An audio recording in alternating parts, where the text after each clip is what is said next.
all the living beings are having same kind of soul. So you have to be friend to all the living beings. You should not harm in any way, mentally, physically, or verbally. So that is a really great, fascinating thing for me. And though all religions say that God is everywhere, in that sense, they are also accepting that all souls must be the same of a same level, or we should treat them as like us. But so far as the practice is concerned, we don't find that they are practicing in that way. But Jainism is not just only teaching those things, but it is also practicing in the same manner. So that is the thing, and it gives emphasis on equanimity. It means you should not think that somebody is lower and you are the higher. You should think that they are also having the same kind of consciousness, and you have to be what we say, you have to be very humble to them, respectful to them. Instead of imposing your own ideas, you should also try to understand them. Yes. That was a beautiful description. Thank you. Yes. So this concept, do you call it ahimsa? This concept is ahimsa and anikant. Anikant means you don't think that you are only true in this world. Other people are thinking of something. You should try to understand the reality of their ideas also, how far they are true. Try to understand them. So that is called anikant. Respect others' view too. Okay. Yes. So you always try to take the context and see things from someone else's perspective in order to avoid biases. And yes. And to have more, that actually leads to more compassion. Yes. So Jainism has taught these kind of ideas so that they are respecting the existence of other people also, and that's why they are practicing peaceful coexistence with all different religions, all different ideas. And they are very positive to accept whatever good and right of any religion or of any ideology or any tradition or any branch of science or knowledge. Yes. Okay. And so what do everyday Jains do in their religion? And I'm referring to religious practices like worship, chanting, prayer. Do you have daily rituals, festivals, or pilgrimages, holy places? Yes. There are so many holy places because we worship 24 Tirthankars, and we accept it is a strong belief of Jain tradition that in each era, in each time cycle, there are always 24 prophets, or you can say realized souls, who preach this kind of religion in their times, and we worship all of them. They all are founder of Jain religion in their times. Okay, so they all are having same respect and same position in Jain religion, and we worship all 24 Tirthankars every day. And for practicing, along with the practice worshipping, we are chanting the mantras. We are practicing equanimity, so that is called samayik, in which we sit for 48 minutes at one place and think of our spiritual inner development, and also practice equanimity to all types of living beings. So that is a daily practice of Jains. You would find that thousands and thousands, or you can say lakhs of people practice this kind of samayik every day. And they go to temple to worship there. They chant the mantras, which is very famous mantra of Jain tradition, is known as Naukar mantra, Namaskar Mahamantra, in which we pay respect or homage to all great 5 spiritual authorities. The first one is the enlightened souls, realized souls, who are the ascetics in human form, but they are realized souls. They have got enlightenment. So we pay first homage to them. Then second is liberated souls who are liberated from the cycle of birth and death, karmic bondage and suffering of the world. So they are pure souls and they never come back after attaining that liberation. So they are always in liberation. So we pay homage to them. The third one, religious authority is Acharya. It means religious leaders who are giving guidance to people and the religious congregations. So these religious authorities are known as Acharya. So we pay respect to them and we, we chant the mantra in their name. And then next is those who are the experts of these Jain teachings or scriptures. So they are also given prominent place in spirituality. So they are also paid homage in this, or we chant the mantra in their name also. And the monks and nuns, like we are nuns and other nuns are there.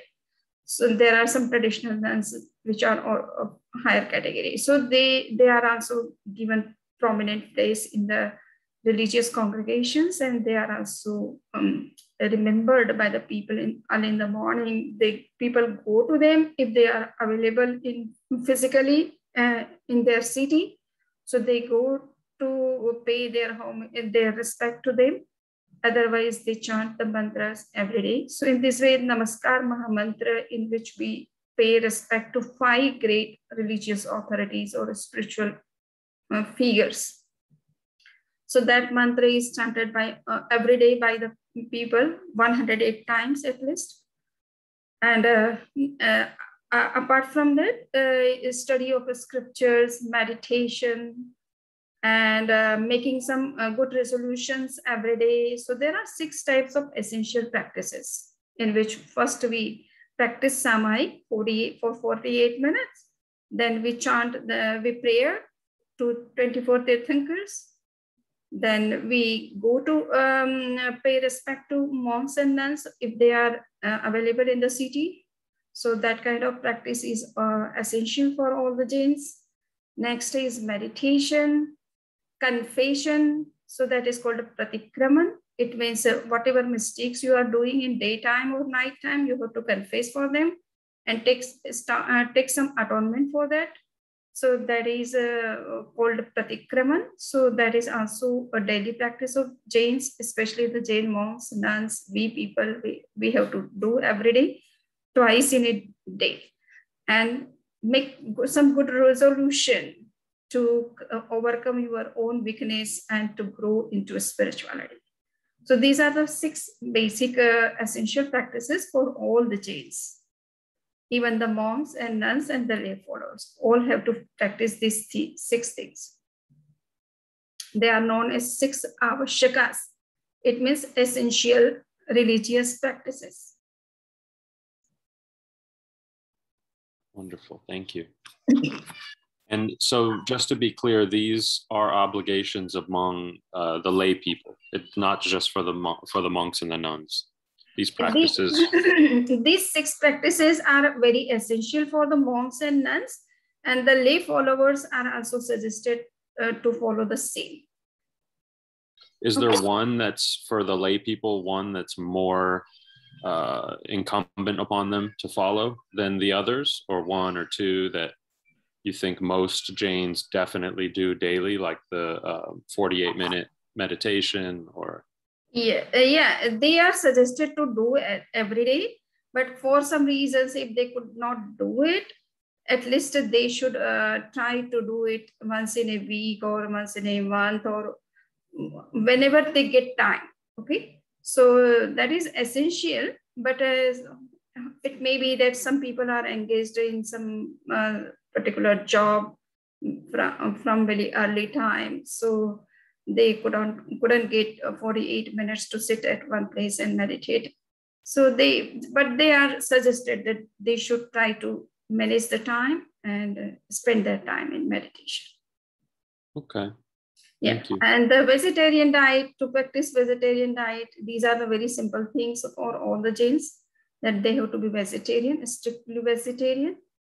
and they should try to avoid root vegetables also, and they should try to avoid any such things which are toxicants, or we can say addictions. So there are 7 types of things they should avoid, at least gambling, taking wine, taking meat, lying, telling a lie, or stealing anything without permission of anybody, and prostitutions, or keep any illegal physical relations with other ladies than their spouse or husband. So in this way, these 7 things they should at least avoid, and be strictly vegetarian in their diet. So some of these things are very similar to our faith as Muslims. Yeah, see, all religions are, after all, they are looking for internal development or spiritual growth. And for spiritual growth, you have to have these kind of practices. No? I agree. Yes. And so I noticed you said no root vegetables. Is that because you could injure small organisms as you harvest them? And also I noticed that you wear, what do you call the, I assume you don't call it a face mask, but what do you call? Then the particular term for this particular piece of cloth is mukhvastrika. Sorry. Sorry. Mukhvastrika. So mukhvastrika means the particular cloth which is put on mouth before speaking. So because Jainism believes that air is also a living component of earth, of universe. Water is also a living component. Similarly, fire is also a living component. Earth is also a living component of the universe. And what we say, plants are also living components. So when we speak, the air of our mouth comes in the contact of the air outside, which is living. So it may hurt or harm. And that's why you should put this cloth before speaking, so that air should not come directly in the contact of outside air, which can, yeah. So it's not necessarily to avoid microorganisms, it's the air itself. Yeah, air itself. Okay. Air itself, yeah. I understand. Yes. I didn't know that. Thank you for sharing that. Yeah, that is the main reason. That is the main reason that you should not speak very loudly. You should not laugh loudly, because because of these kind of things, the air of your mouth comes in direct contact with force with the outside air, and that can be harmful to them. Okay. And I did wonder about, what about honey? Do Jains consume honey? So it is suggested that honey should not be taken, because it is also killing so many eggs of the particular bee. And this honey is especially the food of those bees, and you are taking those food which are especially collected by the poor bees. So it is injustice with them, and also there may be so many eggs in that honey. Or whenever somebody collected honey, they put fire before the bees, and in that fire, some bees are killed, burnt. So this kind of violent things you should not take. Okay. Yeah.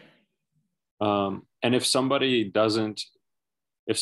were to not adhere by a strict vegetarian diet, and they were to do some of these other things that you deem outside of proper character of a Jain, is there something called apostasy? Is there a limit where somebody leaves the faith, not voluntarily, but where you would say because of the way this person is living, they're no longer considered a Jain? See, we say that at least practice of non-violence must reflect in your day-to-day life, okay? And especially in your diet, you can avoid, because there are plenty of plants and other things to eat while you are taking the life of some innocent living beings. So that's why, and without water, fire, air, and vegetables, no living being can survive. Even those who are taking meat, they are also taking those things. So instead of taking many more other lives, you should limit yourself to these plant-based diet and should not kill any other living beings. And it is also said that from 2 cents to 5 cents living beings, all are having flesh, bones, and blood in their body. And that's why their body comes under the non-veg. So Jains should avoid at least these kind of what we say higher level of living beings, because without water, without food, without vegetables, we cannot survive. So we are just limiting, though we are also believing that these things are also living components of the universe. And if we are eating them, then also we are killing some kind of life. But without that, we cannot survive. So just we are trying to limit the plant-based diets also. You would see that Jains are taking so many vows just to limiting their diet, even the it is plant-based. Since we accept that these plants are also having some life. So we should not harm as much as possible. Okay. Yes. And so... so to be Jain, we say that at least he must be vegetarian. He should accept at least that he will not take any non-veg. Okay. And he will not be involved in killing any living beings in as much as possible. So he should not do any kind of such business also, which promote something which is antisocial or what is damaging the environment. Okay, I understand. So these things minimum he should accept, and right. Otherwise other qualities we find that yes, many people have very good qualities. They may not be belonging to a Jain faith, yet they are also very good people. No? Yeah. All right. And how does your religious practice, first of all, were you born into the Jain faith? Were your parents Jains? Yes, my parents are Jains from many generations. So I'm born in a Jain family. And my mother is very, very religious lady. So she has given all religious teachings to us from very childhood. And that's a beautiful thing. She inspired me to be a nun. Oh, wow. Yeah. So that's why I have got a very good environment in my family. And I have developed this faith in myself. So it's been they were supportive of your decision. They encouraged you. Yeah, my mother is very spiritual. She herself wants to be nun, but in such a old age, it is very difficult for her to carry this kind of hard life. So just she told that, okay, you should go on the path of spirituality. That is only the path which we have to follow. So what makes it difficult when you say a hard life? What is it that separates the nuns from? Here we are coming, we are known as modern nuns, but the Orthodox nuns, they have to walk on barefoot from one village, wherever they have to go. So they go from one village to another on barefoot, and they walk for kilometers just on barefoot. So it is very hard in old age to go from one village to another just on barefoot. No, and there are some other practices. But as a nun, as a modern nun, you're allowed to teach, because that's your profession, is to teach, right? Yes. I'm allowed to teach, though teaching or preaching is not separate thing. No, we are teaching the same thing on which we are preaching. No. So that's why teaching or preaching are not different things. And since I am a modern nun and I'm allowed to come out of country, so I'm also coming to some universities. In India also, we go to some colleges, university, college for giving some lectures whenever the school authority invites us. So like and that we are also coming out of country. So But you we were, are, we are not one sense we are not the what we say people who are who are doing some kind of job anywhere, but we are just coming for the welfare of humanity. okay. For So this. it's what you do as a profession is just an extension of being you're just sharing the Yes, principles. just we are coming some to share our knowledge. And have you or your family, did you come to America with family? Did you come on your own? Okay, so after taking initiation, it means after becoming the nun, we don't live with our family members, but yes, family members can come to visit us, and they come twice, thrice, sometimes more than twice to visit us whenever we are in India. But right now I'm in US, so it is difficult for them to come here. So, but they talk over phone and whenever they want. So we are connected with each other, but yeah, we are nuns and we practice our spiritual life. So they can just come as visitors and can sit with us and discuss on some matters, but they don't live with us or we don't live with them. Okay. And so you're allowed to use technology for practical purposes as long as you don't abuse it. And yes, so as long as we are coming here in the Western world and we are teaching here at university, and the system is completely what we say based on electronics, so we are allowed to use at least minimum whatever is required. Okay. And have you faced any challenges living in the US? As a Jain, as somebody who's outwardly religious, you wear, do you always wear a headscarf when you go out? Yes. Yeah. So what head cards, what so have you faced any discrimination? Have you faced any, are people generally favorable and respectful? Yes, I find here that people are very respectful to other religious faiths or traditions. They respect and they give a proper what we say value to their practices. So they don't disturb or don't compel us to come out to break our any rules. So, and they are trying to support in all the ways whatever they can. So it is very comfortable for us. Just the challenge is that whenever we eat anything, so we have to be very conscious that it must not have any kind of non-veg content in it. So just that kind of challenge we find here. Otherwise, we don't find any kind of discrimination, any kind of compulsion, any kind of problems or difficulties living in US or in abroad. That makes me very happy to hear that. Yes. Has the Jain Studies program at FIU, has it attracted any converts, or has it raised awareness about Jainism in the interfaith community? Yes. We find that I'm getting students almost in each semester 40, 45, 50 around students. They are from all different various countries and faiths.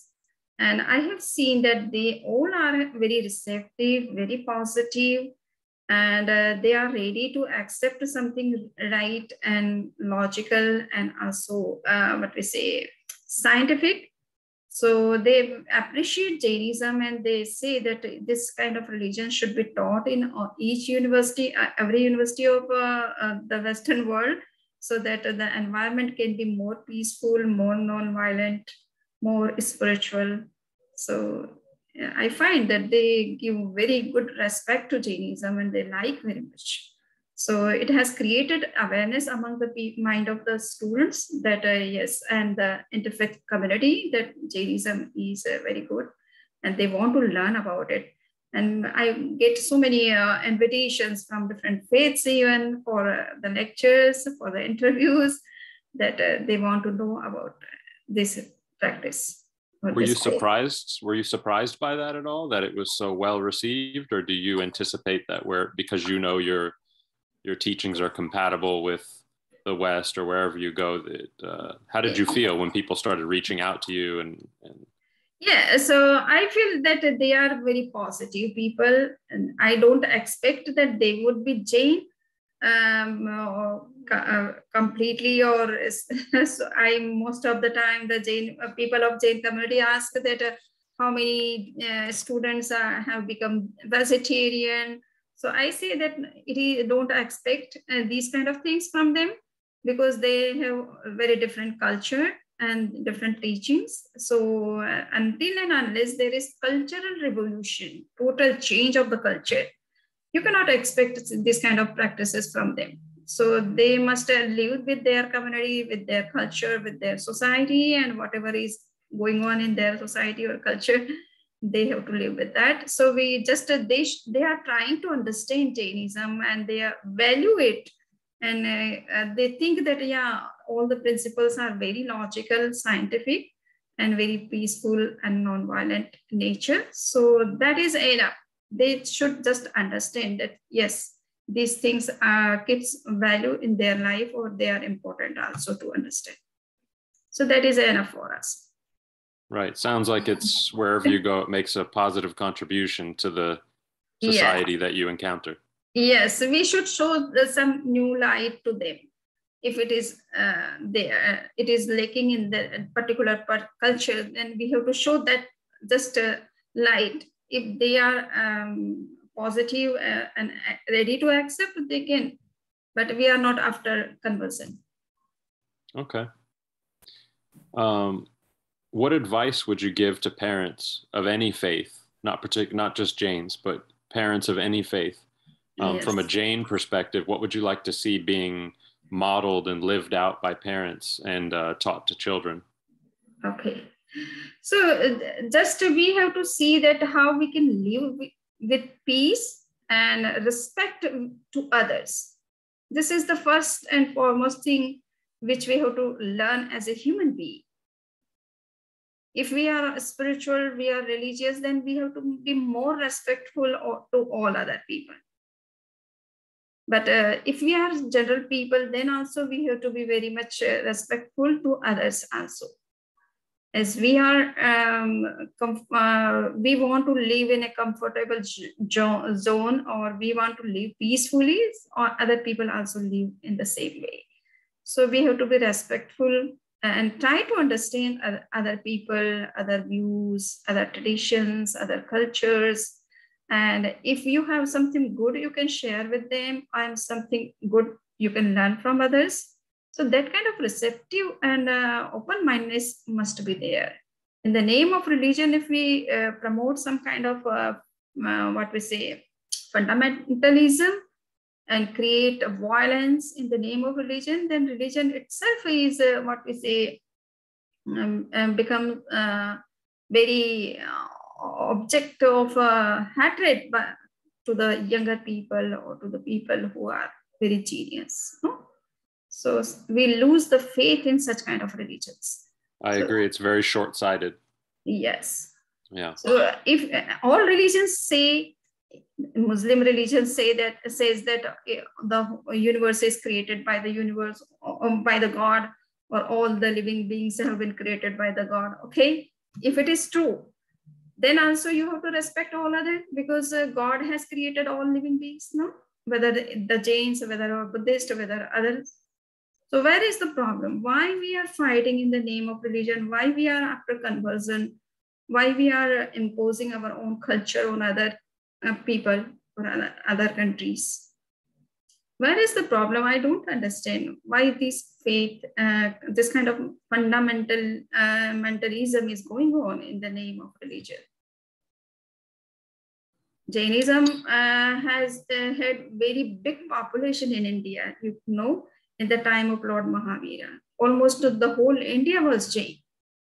Some of the parts, there are some other practices, but you can say that the Jain religion was very spread in India. But nowadays it is it has very limited number, because we Jains were not after conversion, okay? And even our Jains have converted into some other faiths. We don't impose them, or we don't pressurize them that you have to be Jain and you are not allowed to follow any other faith. So that kind of thinking is not in Jainism, and that's why it has become so limited. Otherwise, it could spread anywhere and everywhere, because it never says that you have no right to live. Or you have to follow our faith only. And I did hear you mention, how do you pronounce it? Is it Mahavira? Mahavir, yes. Lord Bhagwan Mahavir or Tirthankar Mahavir. We say all the founders of Jainism, they are known as Tirthankar, ford maker. They have made a ford to cross the ocean of birth and death and to reach liberation. So they are known as Tirthankar, ford makers. And he was the 24th and the final?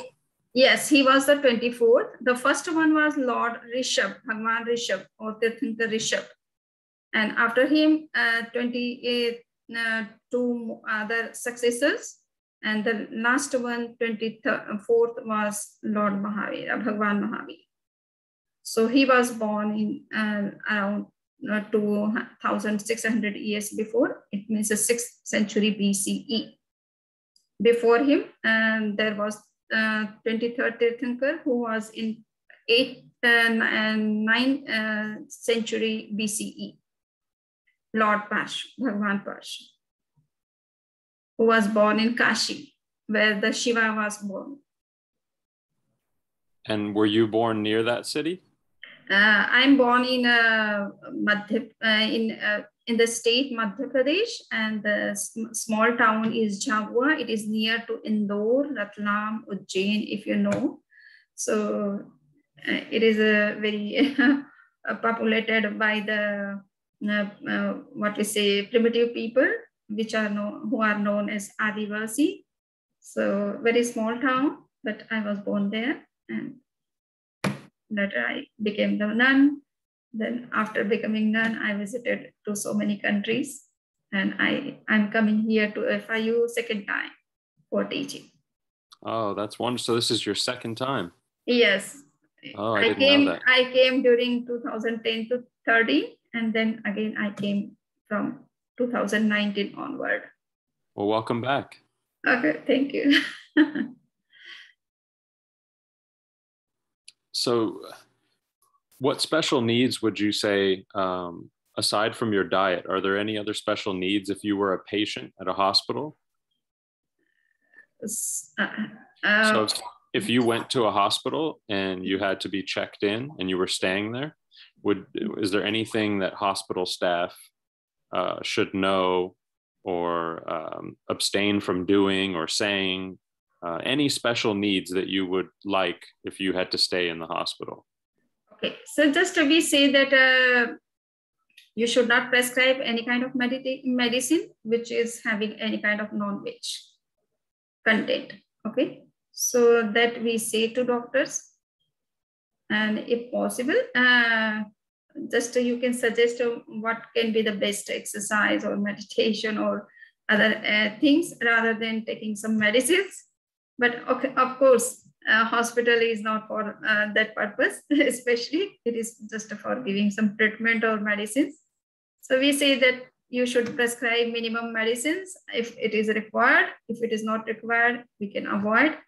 And at least it must not have any kind of non-veg content in it. You can give us some vegan concept of vegan option for the medicines. Or herbal options, you can say. Okay, that makes sense. And what about modesty? Like, would you prefer to have a female doctor? Oh yeah, this is also a very good question. Yes, we are female nuns. We are female nuns, and there are male monks. Okay, So in Jainism, if we are monks and nuns, then we are we avoid relation with any kind of physical relation or physical touch with any male.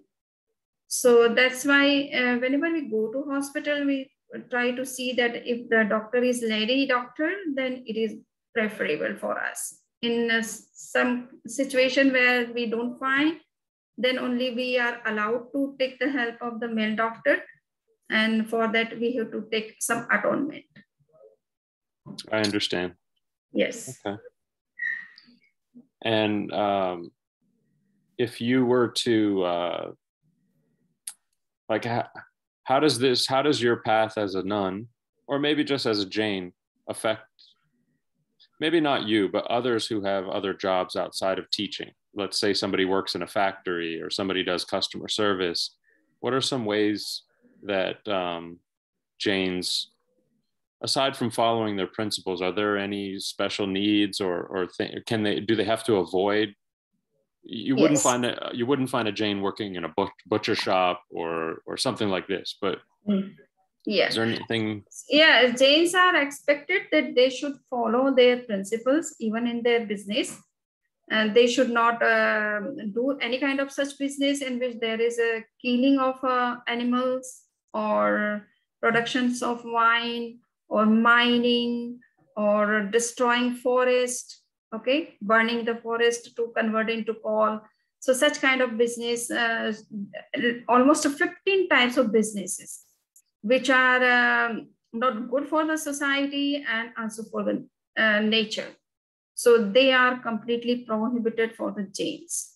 And that's why Jains mostly do such kind of business in which they have no direct involvement in any kind of violence. They don't they are not allowed to open any kind of industry in which some kind of weapons are produced.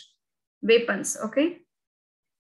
So they are not allowed to do any kind of business in which some weapons they are produced in their business field. So in this way, they should be very non-violent in their business also. Okay. So that is expected from all the Jains. If they are involved in any kind of business in which there is some non-veg is served, then it is not good for them. They should, and they are requested that they should avoid such kind of things if they are involved directly or indirectly.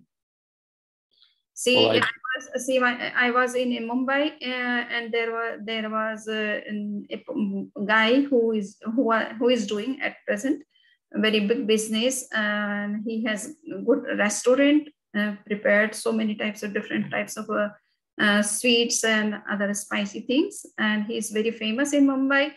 He was given an offer by some actor that he should serve a vegetarian sweets, everything, but he should also sign for some non-veg dishes which he is ordering from some other person. But since the bill is being made one, and that's why he should also sign. So he said, okay, I am not interested to sell my single sweet to you if I have to sign on the bill, though I am not providing any kind of non-veg sweets or dishes, even though I am not ready to sign even on the bill. So, okay, so he avoided that great, what we say, deal, which he could learn a lot of money out of that. But he said, no, I am not in favor of signing even on such kind of things. It's very commendable. Yes. Very commendable. Very commendable. That does kind of bring up a point. We were talking about medicine and how a lot of vaccines and a lot of medications contain, unfortunately, even things that come from humans. I mean, it gets very strange, some of the medications and the vaccines. So is this something that if it's absolutely necessary, then a Jain will just use this, but they'll make atonement for it? Or do you avoid it at all costs? Yes, we try. If we could come to know that there is some such kind of things inside, then we avoid. Okay, and you would be what we say amazed to listen this, that before 50 or 70 years, or you can say around, the treatment was completely prohibited for the Jain monks and nuns especially. Okay, because any kind of treatment, whether it is a herbal treatment, okay, but it is also killing some kind of plant lives, so it was completely prohibited. But right now at present the physical condition is not like that, and people have very low tolerance power, so they cannot tolerate any kind of pain, and that's why sometimes the religious authorities have to think of it, that looking at this time and the situation and the conditions of the human beings of the present time, so they have given some relaxation, but for that they fix some atonement, that if you are taking even the herbal medicines or any kind of allopathic treatment, you have to make atonement for that. Okay. Yes. Is there anything else that you think is essential that you would like people to know about Jainism, or maybe just ponder if they're, in their personal lives, about the state of the world, about, just what Jains have to contribute to the world? Yes. Okay. So just everybody should think of how we can live happy and harmonious life. Okay. How we can be have harmony with other fellow beings and also with the nature. We are exploiting nature to the extent which is creating problems, many ecological, environmental problems to human existence even. Okay, so in the Jain scriptures, it is said that you should minimize the use of all natural resources so that they can be in balanced state. Otherwise, they can be harmful to the existence of your human beings himself. Okay, so we have to be very much harmonious. We have to be very sympathetic, and that's why. And for that, we have to limit our needs and desires. Okay, and we have to give the importance of life rather than material things. Okay, life is a more important. Human beings, our fellow beings, or any other living beings, their life is more important than our materialistic desires. So whatever is required to live the life, you have to take that from the nature. Otherwise, you should not disturb any kind of things in the natures, which can be more harmful to human beings. And we have seen in the last 2 years what happened in pandemic. How many humans have lost their life just because of some mistake of some human beings, When we cross the limit, the nature takes action against our existence. Okay, so the whole universe is what we say interconnected and interdependent.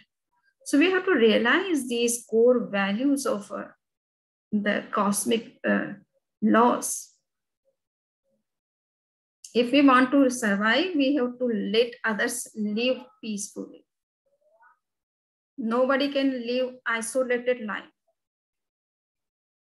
Okay, so be peaceful and respectful to others, and even also to nature, and put some limit on your desires and wants. And Jainism is more on what we say self-restraint in consumption, accumulation. So you have to put some limit on your consumption so that nature should not be exploited to unlimited extent. Well, that's a beautiful message, and I find only goodness can come from that. Only goodness. Yeah.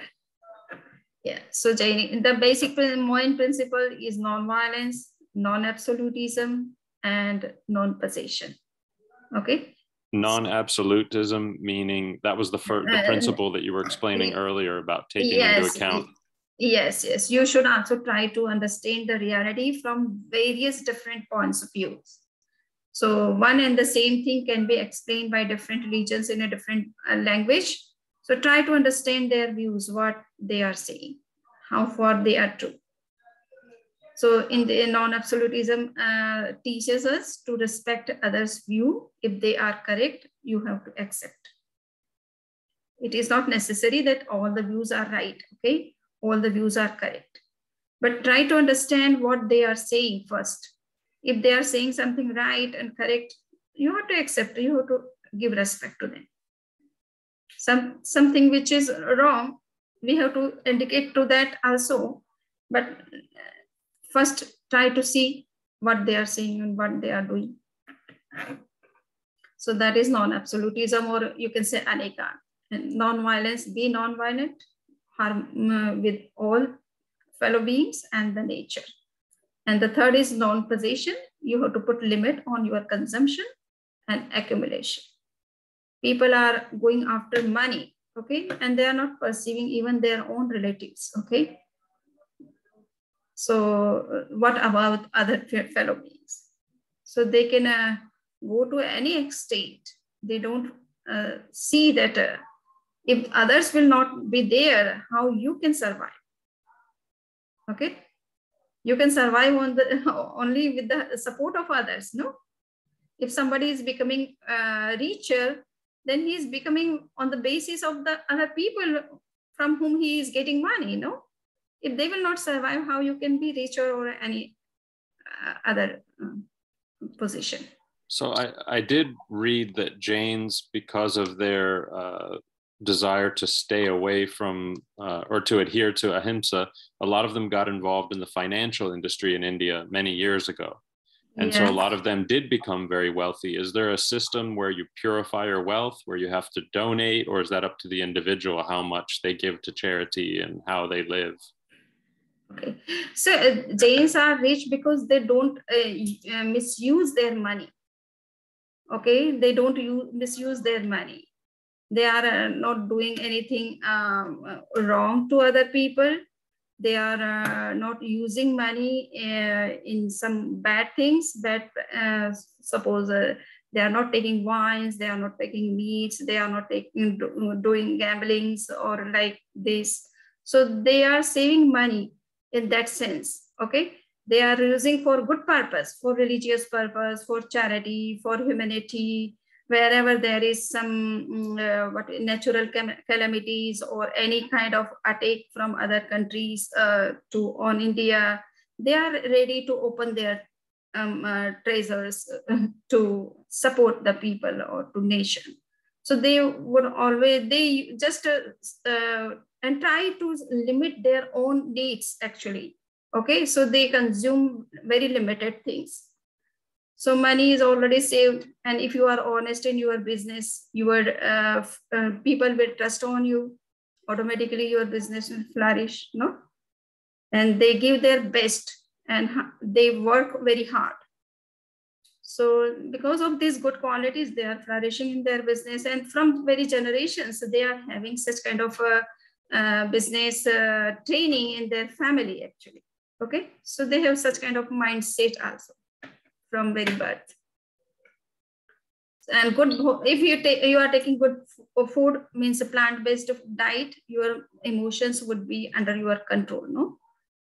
And you will not think something other negative to others also.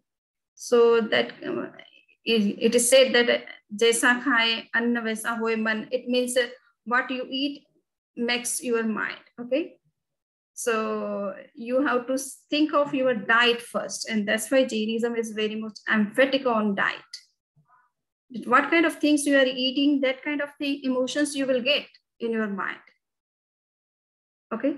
So if you can control what goes in your body, you can control a lot of your desires and the way you carry yourself. Yes. So plant-based diet gives you more good ideas, good visions, open-mindedness, respect to others. So these are the effect of diets also. Okay. So we have to be very much careful of our diet. It may be that in some times there was some problems in the particular countries and you couldn't get a plant-based diet. But right now it is not the problem. You can think of it and respect other people. They are also your fellow beings. If you will, you would respect, they will also respect you. No? Like you said, we're all interconnected and interdependent upon one another. Yes. And that's undeniable. Yes. And it is the beauty. It is the beauty if we have so many faiths, so many traditions.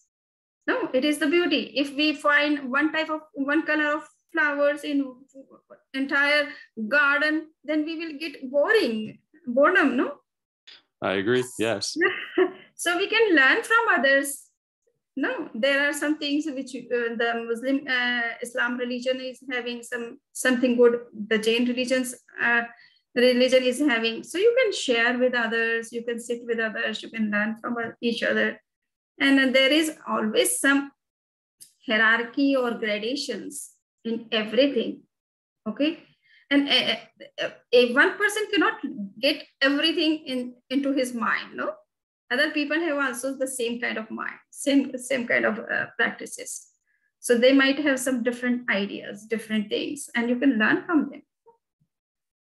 So we have to learn that how there was very good story in Jain tradition that once there was a king in India and especially in my state. So he thought that there should not be different religions, different faiths. There should be only one religion because of these differences. There are so many cultural conflicts, problems, issues, and that's why he was looking for just one religion in his country. So one Jain monk came into the city of that king, and he got this kind of news from the people. People were very much frustrated by this kind of ideas of the king. So they went to the Jain monk and said that you can only make him his mind change. How he's thinking, how it is possible, all different faiths, how they can be merged into one. So he said, okay, don't worry about it. He went to the king. He said to king that, oh, I heard that you are thinking like in this line.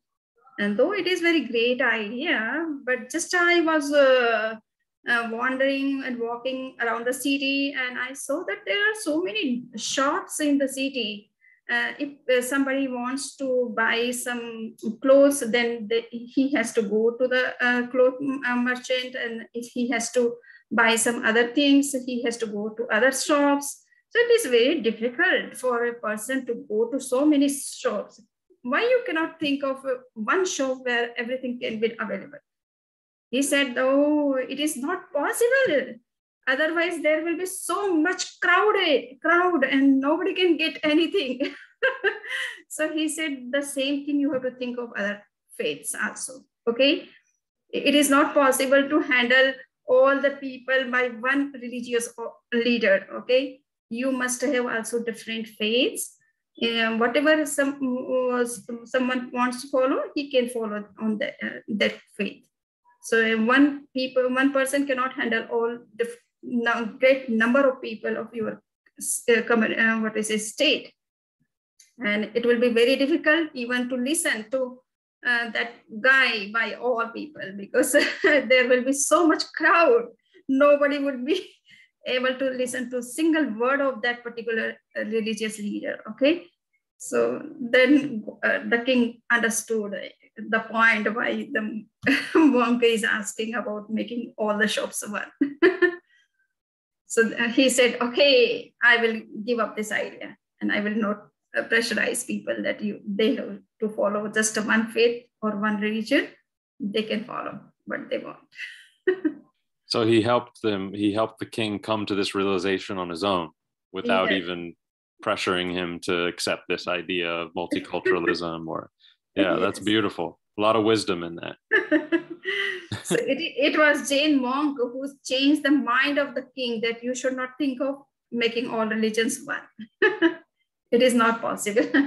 because all people have different level of experience or spiritual and development. They are guiding on that level. So whatever is appealing to someone, he has to follow that one. Why you are imposing same kind of practices to all? Well, I have really enjoyed not just learning more, but it sounds like it's a lot of the teachings are very practical, Yes. And compatible with not just other faiths but different cultures. And it sounds like as an American, we can use a lot of this philosophy here to not just coexist better, but to help things become more sustainable. And yes, and it is what Jainism has said is more sustainable, more harmonious, peaceful, non-violent, and there is and at the same time you can be more prosperous and progressive in remaining in this way. That's why I'm glad we brought up the when we were talking about Jains accumulating a lot of wealth. Yes. I liked your response to that. That was because they are not misusing and they are limiting their personal consumptions also. Okay, you could see that many people, they give up their whole wealth and become completely monk. The whole family become millions and billions of rupees they give up. They give to charity and become the monks and nuns.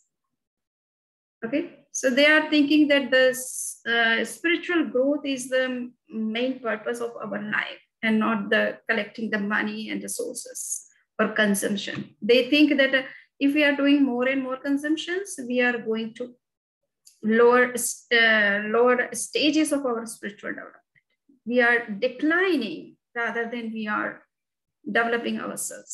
So they think that they are finding many kind of such karmic bondages in consumptions, and that's why they are limiting their consumptions. So most of the Jains, they are looking just for liberation. They are not for the world. Well, like I said, there's a lot to be learned and a lot to be gained from that. Yes. We live in a culture, not just in America, but in the world in general, where people are obsessed with accumulation of wealth and status. And you can see thousands of people have lost their life. What they took with them, whatever they have accumulated, whatever they have collected in their life, they did very hard work for getting all those things. What they took with them? Nothing. Everything would be left here. No. So whatever you need for your good survival, you can do that much. But after, you have to think of your own inner growth rather than controlling on other countries or capturing other lands and fighting with others in the name of spreading your religion or culture. Till today, see, if you go into the history, you will find such kind of rulers are always there in the history. What happened to them? How much they have spread their, monarchism? And is there at present something behind? Nothing. Okay, so everything is wiped out after a certain time. Okay, and if you are trying to impose your religion or cultures on others, others will not keep silence, no? So this will go on continuously. Okay, so such kind of culture should not be spread. Be peaceful. Everybody has limited life. Use the best of your lifetime for your own inner growth and for the progress of the community or for the development of community, how you can help others to grow. Okay, so that will make you a name for years and years. And see, Lord Mahavira went, he is no more here among us, but after even 2,600 years after we are remembering all the great souls of all religions, whether Christ or Muhammad or any. If you have done something good for the humanity, then you will always be remembered in the history, but not for collecting money or dominating on others. No, nobody will accept it for a long time. Well, thank you for sharing such a much needed message. It's something that I think we all need reminders of, whether we are, regardless of our culture, our religion, our land. These are all much needed reminders. Yes. And it's an amazing thing to know that this is, at the center of your existence, and that you've taken a vow to not only teach it, but to walk it, walk the walk, and not just talk the talk, as we say here. Yeah. What does it mean? We say, don't just talk the talk, you have to walk the walk. Yes. So you have to live it. Yeah. Don't just talk about it, but you have to live it. Yeah, you have to be an example of it, no? You have to be an example. You have to be the change. Yes. Yeah. One person enough is to change the whole world. If your life is completely changed, the world automatically will follow you that, yeah, you are the person whom we have to follow. Okay, so it is good. It's nice to sit with you and talk to you. Yes, I hope that next time I visit FIU with Iqbal, that I can see you in person. Okay, so I am coming to Orlando in whole December month. Oh. So I will be there. Yeah, I will be there, and I will share the address, send you the address. Whenever you want to come, you can come. So I will live there for 1 month. Okay, good to know. We have center in Orlando. Okay, please send me the information, and I hope to see you there. Okay, thank you. Well, thank you for your time, sister. Okay, thank you. Okay, have a good day. Have a good day. You Bye. too. Bye.